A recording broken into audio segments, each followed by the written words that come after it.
is Ariel, and in this episode of Sound Advice, it's the Digital Press Conference 7th one. How did I get that old? It's pretty impressive. This is Kevin King. He is the CEO of MusicHype, and he's one of our guests today at this insane event. It's wrapping up towards the end of the day. There's been 7 bands playing and 30 bloggers, and we're winding down. But I have 5 questions for MusicHype today, and the first one is, what does MusicHype do? Sure. So MusicHype helps artists find their truest fan, and we do that by incorporating the platforms of Facebook and Twitter, Instagram, YouTube, SoundCloud, Ariel, Foursquare, Spotify, and Deezer, and we're able to see an organic view of how an artist interacts with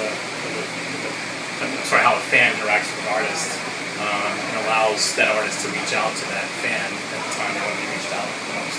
So if I'm an artist and I want to sign up, I just plug in all of my different socials, and does it give me one place to look at all of that? That's right. It's a one dashboard view, and based on some internal algorithms, we're able to expose when the fan has reached a level that it's time to talk to them. So we like to look at MusicHype as sort of a email marketing 2.0, because instead of leaving sort of a static piece of data, an email address, you're leaving a social footprint, so you can actually see when the fan would like to be communicated with. Cool.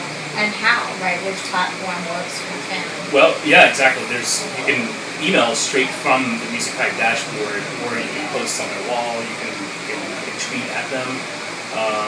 So there's multiple ways to communicate. Next question. What type of artist is MusicHype appropriate for?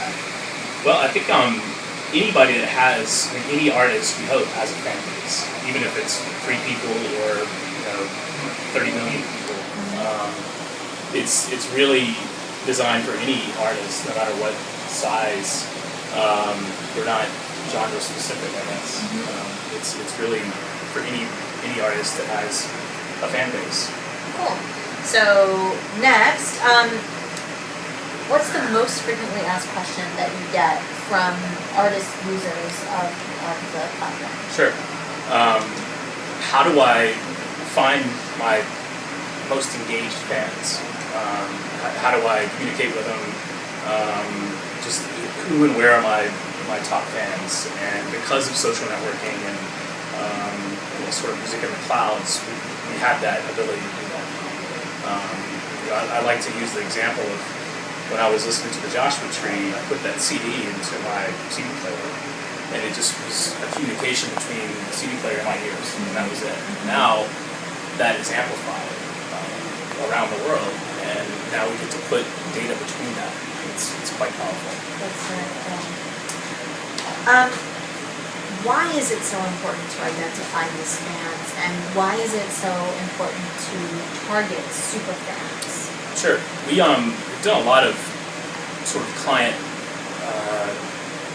we've talked to a lot of artists in the past 18 months, and we've looked at a lot of studies, especially digitalmusic.org, and one of the biggest comebacks that we've gotten is 10% of your fans is 46% of your revenue. Wow. Yeah, it's pretty...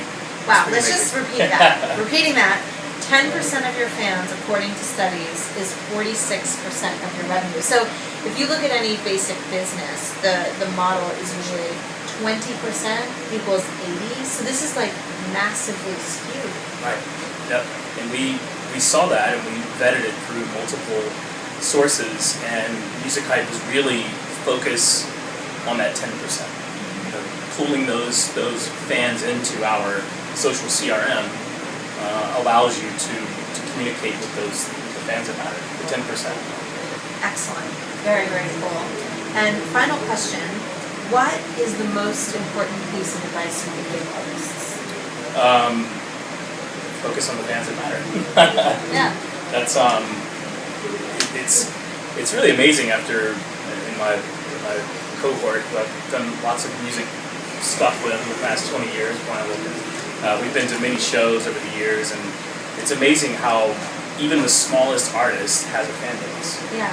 we used to like a band called Doxy's Kitchen back in college. There was no social networking and there was really no websites, but we were the dorks coming to the show like multiple nights in a row, and he focused on us, and it worked. Yeah. And we spread the word. We made cassette tapes and we shared it with people, and we got more and more people to come to the show. Well, now that physical world is being taken online into the social world, and now you can replicate that, 10 times over because of technology and social networking. So focusing on those fans that matter it's just a human,